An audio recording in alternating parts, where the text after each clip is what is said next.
Just want to let you lot know that if you're watching this clip on the Fozcast YouTube channel, the full episode is now available to watch exclusively on Spotify, and it's free. Come on.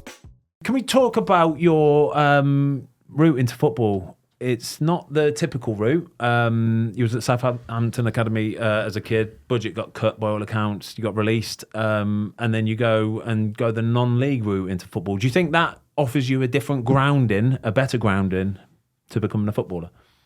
Yeah, definitely. I mean, from like having to apply for jobs, and it was when I left Southampton and left Millfield, I was kind of just in the wilderness. Like I went and tried at Eastleigh and Hereford, and then also professional trials like Bristol Rovers and Swindon, Cardiff, Chelsea. I was thinking, what am I doing? And anyway, I ended up at Yate, like in the non-league world. And that, yeah, having to write a CV and having to go for job interviews and having to go for second round of job interviews and interviews. Is it true that you actually had a couple of jobs though, as a barman and a mortgage advisor, proper working in your suit as a mortgage advisor? Yeah, proper PAYE, payslip. Come on. All of that. I used to sandwiches for lunch. And yeah, I used to have the couscous that you just put hot water in. Yeah, and then like a tin of tuna off there, and that would just be lunch. You used to stink out the office. But yeah, I absolutely loved it. I loved it. My dream was to like go into being a hedge fund manager and stuff. So I was being a mortgage advisor to basically as my route into finance, and yeah, loved it. I think that gave me a different perspective on football. And then yeah, one day I just took a day off work and went and played on a trial match at Ipswich, and the rest is history. Can you remember what it was about that game, what you did particularly well that got you a deal there? Well, my last game in non-league was that Saturday against Stourbridge. So they play in like, there's like a fence in between the football pitch and then like a cricket pitch on the other side, I think. I don't know if any of you have been over there. I've been. So played over there, yeah. And it was a physical game as well. Like tackles were flying in left, right and centre. And I hurt my knee on the Saturday, and I knew I was playing in this trial game on Monday. I was thinking, oh no, I'm going to have to go. By hook or crook, I'm going to have to go. So I got the train up to Ipswich on the Sunday, and then played in the trial game. And there was like J. Emmanuel Thomas and Nigel Reo-Coker and Danny Higginbottom and like all these players that I'd grown up watching. I think like Chopra was playing. Michael Chopra. And I was like, this is great. And then there was two other trialists. One was from like PSG, turn up in like Louboutins and all this. I was with my Chippenham Town, Chippenham Town like kit bag, and like this any old tracksuit that I was wearing. People must be thinking, who on earth is that? So anyway, they picked us up from the hotel and took us up there and got changed and played in this trial game. And then Mick McCarthy just kind of wandered over and took a look at us. And I think it was just my I don't really care attitude. Like I was flying into tackles, I was shouting at the centre. I was playing left back. I was shouting at the centre half to like get up and stuff. Talking to people that have played like hundreds of games in the Premier League. Nick McCarthy must have been like, who on earth is this guy? We'll take a shot on him just for his attitude alone. Then anyway, I hurt my knee again in that trial game. And then that's when he took me off. And I was absolutely livid coming off, fuming. Thinking obviously I'm being taken off because of... not good enough or something. Yeah. But no, he's like, yeah, I'm taking you off because I want to sign you. I was like, well, there and then. yeah. Wow. So then basically he didn't even invite me in for the trial. So then we were sat at lunch after. I was thinking, what does this mean? Am I going to have to quit the job? And got me into his office and he was like, oh yeah, I'm happy to give you a contract. Basically, who are you? Wait, tell me about you. Who are you? He was like, well, have you got a job? I was like, yeah, I'm a mortgage advisor. When's your renewal up, Mick? When can you get out? Can you get out of it? I was like, yeah, I'm sure I could. So this was Monday afternoon. I was meant to be there for like the week, like training and stuff. And then he was like, no, go home, sort out what you need to sort out, like basically quit your job. Did you have to give notice? Like, yeah, but they waived it. They should be sound about it. Sorry, Mick, he's got 3 months notice period. Yeah, right. This was in like end of November, I think. And I went back and I quit my job on the Tuesday, and then Wednesday I went back up to Ipswich.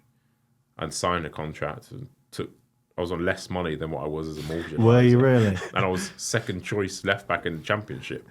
Whereas like, to be fair, Aaron Cresswell he wasn't a bad left back, was he? To be fair, know. And I was so one Saturday I was at Stourbridge, and then like when I signed, it was like the Thursday morning, and I trained with the first team before I signed. Oh my God, it was the most nervous I've ever been. Like, I was just a non-league player, now training with the Championship first team before I signed a deal. So I was thinking, if I don't train well here, he could change his mind. Yeah. I've already quit my job. Yeah. But no, I signed an 18-month deal on not much money, and he was like, I just love your attitude. Like, if it works, it works. If it doesn't, there's no skin off our nose, really. Like, it's not costing us. It's not costing us anything. Yeah, a couple £100 a week, And basically. then, And then that Friday, I travelled with the first team to Ellen Road, and I was thinking, well, last Saturday I was at Stourbridge. This is a world away from them. It's good. And then it was it's so good. the January, the third round of the FA Cup. We were doing shape, and I'd not played for them at this point.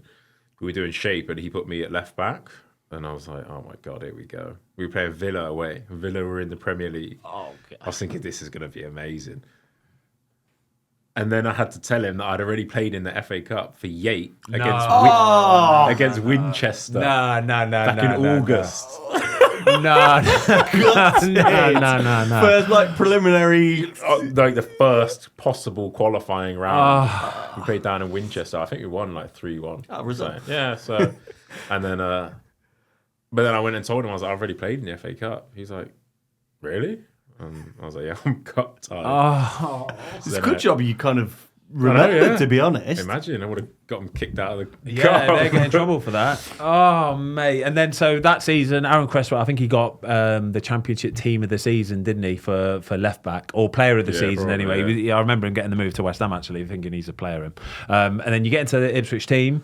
Yeah. What is it that clicks? Because you've come from non-league, you're playing games, but you're you're a young defender. Do you know what I mean? What is it that clicks that gets you that move from Ipswich to the big boys? I think it was still a lot of potential at that point. I think there's a lot to be said for right place, the right time, and the right manager. I think if I'd played how I played in my trial game with any other manager who's seen them characteristics, maybe that weren't Mick, maybe it wouldn't have gone so well. So then that always carried me through. Mick just made me into a tough, like... Mick McCarthy, a good guy. Amazing. I'm glad you said that. We love Mick. And Terry Connor, both amazing people. Yeah. And they just taught me like defensive basics that you probably don't get taught in a lot of like academies. So like old school sessions where you stood on the line and like underneath the goal, like stood on the goal line, and he's trying to like lob balls and you're having to basically stop it from lobbing you. And you're basically like heading the crossbar, and it's like, I'm going to need you to be brave enough to like go and head these balls. Yeah. And like that level of like defensive grounding was amazing. I loved every minute of it. And I think then when you add in my athleticism as a left back, I was probably like 6'4", 6'5". At that time I was like 20. Yeah, 6'5" left back. It's like they're hard to come by, and I was quick, and I could cross, and it was perfect for a Mick McCarthy team. We get it diags from the goalkeeper and all sorts. So yeah, I just think it clicked, and then got the move to Bournemouth that following year. That was about 8 mil, wasn't it? It was quite good money, wasn't it? Yeah.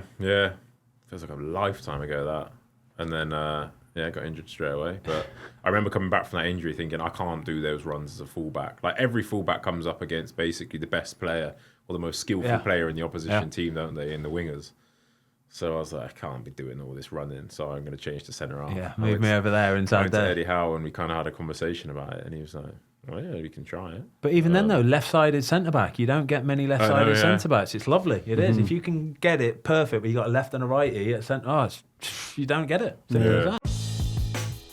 Thanks everybody for watching. We hope you enjoyed this clip of the Fozcast. If you would like to watch the full episode, it is now available exclusively on Spotify for free.